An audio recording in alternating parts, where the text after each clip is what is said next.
નમસ્કાર મિત્રો, હું જઈ રહ્યો છું મહેમદાવાદ સિદ્ધિવિનાયક દેવસ્થાન. તો વિડીયોમાં બન્યા રહેજો મંદિર જોવા માટે. આ બિલોદરા ચોકડી પહોંચી ગયા છે. ત્યાં આગળ થોડો ઘણો નાસ્તો કરી અને નીકળીશું. આ છે બિલોદરા ચોકડી. ત્યાંથી જવા છે આપણને સીધા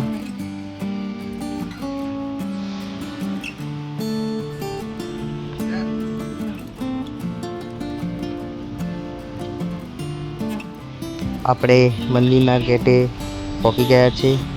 આ મંદિર અમદાવાદથી 30 કિલોમીટરના અંતરે આવેલું છે. આપણે ત્યાં આગળ બાઇક મૂકી અને મંદિરે ચાલીને જવાનું રહેશે.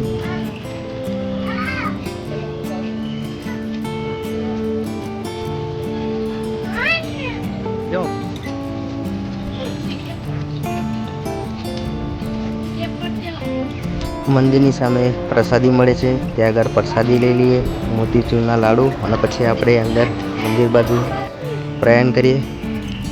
આ છે મંદિરનો અંદરનો ગેટ મેન. ત્યાંથી અંદર જવાનું રહેશે આપણે.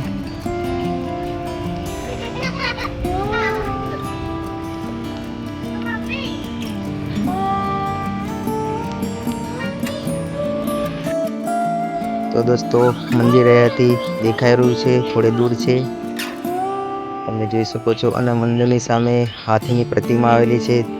ત્યાં આગળ આપણે ફોટોશૂટ કરી લઈએ.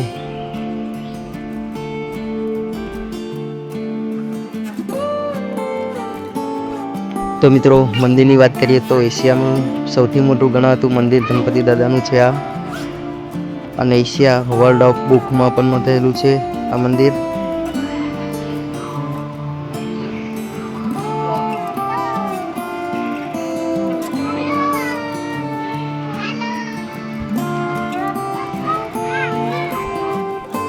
તો બીજી એક પ્રતિમા આવેલી છે, મૂષક એટલે કે ગણપતિ દાદાનું વાહન, જે ઉંદર તરીકે ઓળખાય છે, તેની પણ પ્રતિમા છે.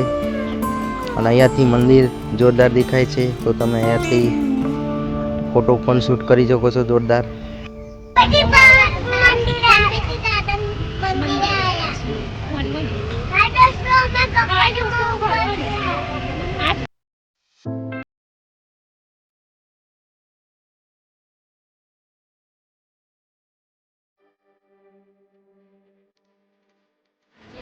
આ મંદિર મહેમદાવાદમાં આવેલું છે અને મહેમદાવાદ વાતક નદીના કિનારે આવેલું છે.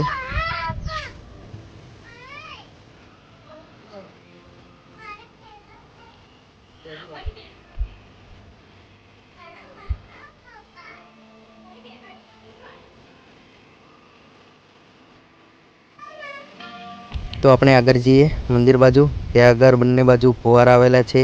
અને નાઇટમાં જુઓ તો લોકેશન લાઇટિંગ જોરદાર હોય છે. અને આ જગ્યાથી જો તમારે મંદિરનો ફોટો પાડવો હોય તો મસ્ત એનો પડે છે. તો આપણે એનો મંદિરનો ફોટો પાડીએ.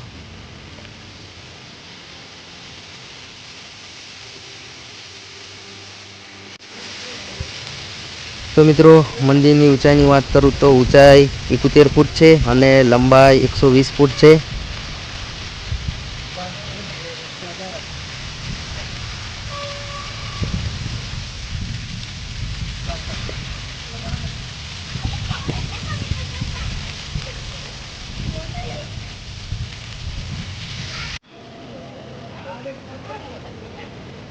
તો મિત્રો, જોઈ શકો છો મંદિરમાં થોડીક આજે રવિવાર હોવાથી લાઈન છે. તો આપણે લાઈનમાં ઊભા રહીએ અને પછી આપણે મંદિર બાજુ જઈએ.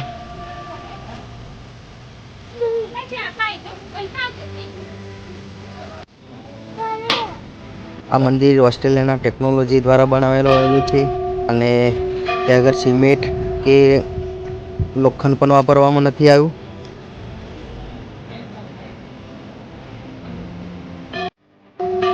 તો દોસ્તો, આપણે હવે છેક નજીક મંદિરની સામે પહોંચી ગયા છે.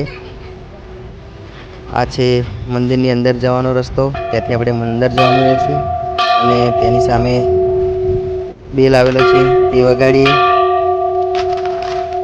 અને પછી આપણે અંદર જઈએ.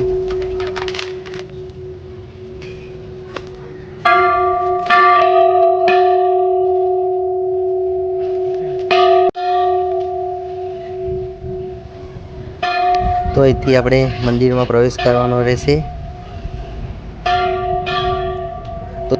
અને આ મંદિરની વાત કરીએ તો 5 માળનું મંદિર બનાવેલું છે અને પહેલા માળે ગણપતિ દાદાનું મૂર્તિ આવેલી છે અને નીચા માળે અલગ અલગ વિદેશના મૂર્તિ આવેલી છે.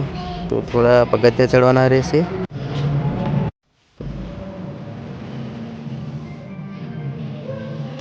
તો આપણે થોડા પગથિયાં ચડીશું એટલે ઉપર મંદિર આવી જશે. જો તમે જોઈ શકો છો અંદર થોડુંક ગુફા જેવું લાગશે તમને, કારણ કે અંદર લોખંડ કે સિમેન્ટ વગર બનાવેલું આ મંદિર છે.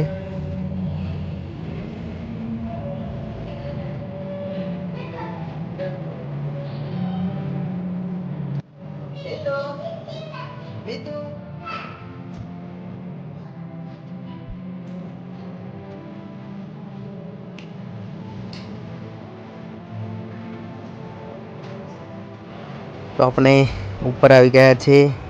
આપણે લાઈનમાં ઊભા રહી અને દર્શન કરીશું.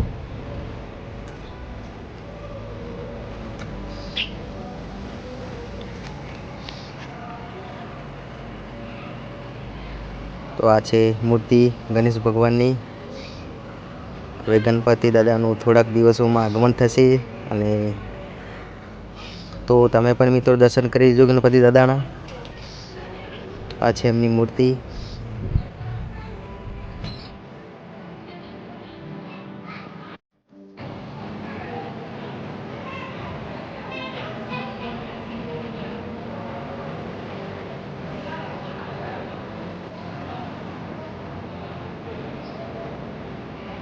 તો મિત્રો તેની બાજુમાં જોઈ શકો છો કે મૂષક આવેલું છે, એટલે ગણેશ ભગવાનનું વાહન. તો તેના પણ આપણે તમને દર્શન કરાવું.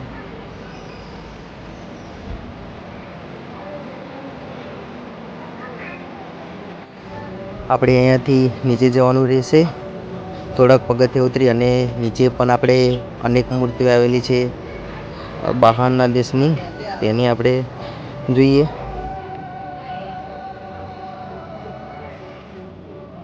અહીંયાથી નીચે જુઓ તો જોરદાર દેખાશે લોકેશન. અને અમે વરસાદમાં આવ્યા છે મંદિર. વરસાદ પણ ચાલુ છે. અને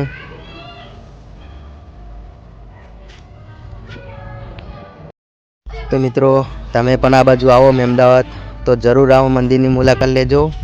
ને અમદાવાદની અંદર જ આવેલું છે આ, અને અમદાવાદથી 30 કિલોમીટરના અંતરે આવેલું છે.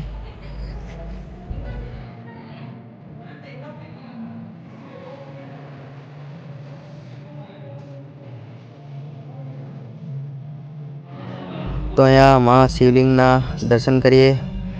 ત્યાં બહારના દેશોની એટલે કે બહારના રાજ્યોની પ્રતિમા આવેલી છે. મહારાષ્ટ્ર છે, તમિલનાડુ છે, વારાણસી, તેના આપણે દર્શન કરી. શિવલિંગ આવેલા છે, જોઈ લો તમે.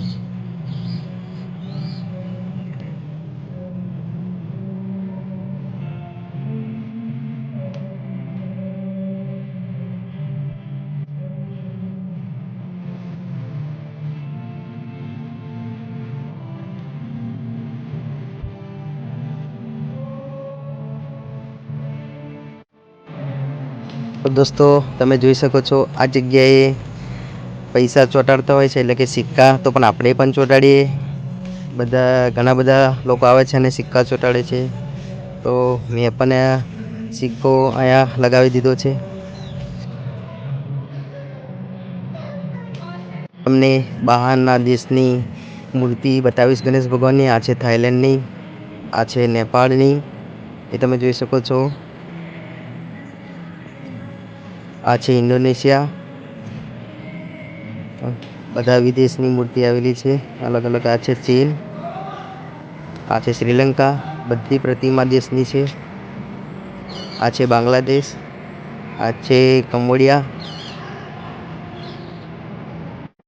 તો હવે મંદિરની બાજુમાં તો લોકો સાથિયા બનાવે છે ઘઉંના, અને એવું કહેવાય છે કે જો આ સાથિયા બનાવો ઊંધા અને સતા તો તમારી મનોકામના પૂરી થઈ જાય. તો પણ આપણે પણ ત્યાં સાથિયો બનાવી દઈએ. અને અહીંયા ભક્તો આવે છે તો બધા પણ સાથિયો બનાવીને જ જાય છે. તો મેં પણ સાથિયો બનાવી દીધો છે. તો તમે જોઈ શકો છો ઘણા બધા ભક્તો સાથે બનાવીને ગયા છે, જે અને લોકો બનાવે પણ છે.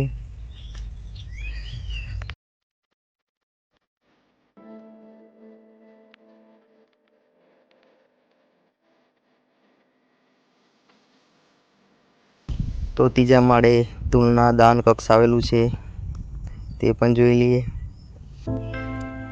અને તેની સામે ગણેશ ભગવાનની બીજી મૂર્તિ આવેલી છે, એટલે કે પ્રતિમા.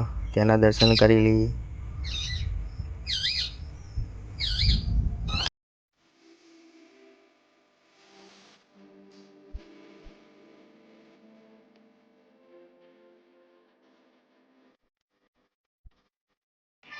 તો તમે આ મંદિર આવો તો પાર્કિંગની પણ વિશાળ સુવિધા છે, ફ્રી ઓફ ચાર્જમાં. જોઈ લો કેટલું વિશાળ પાર્કિંગ રાખેલ છે.